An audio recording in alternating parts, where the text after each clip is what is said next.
Oui, allô? Quand à la Facebook, on m'a dit vidéo, Bishop Tchatumba Sali, habite aux esclaves. Tinde to la tabatalon, en tout ma maquillage, to qu'une église, vraiment, tous à la biche, on débat tout, tous à esclaves.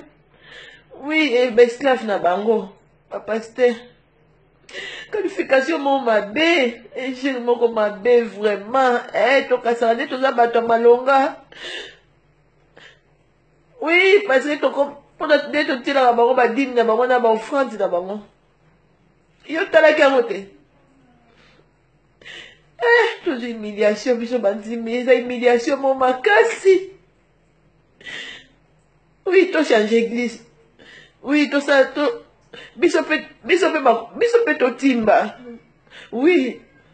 Église asika to comme okende to ana biso na mabonza la biso mais to pesa yango te to tester siko pasteur wana ye peso ki aomona biso ka esclave na ye. Un jour mon mabe, maman mikolo boye na ba papa misusu ba esclave. Yesu yaka e.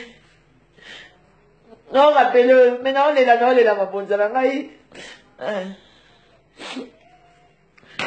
Ça tout bayo. Ça bali bisabilo ni soto.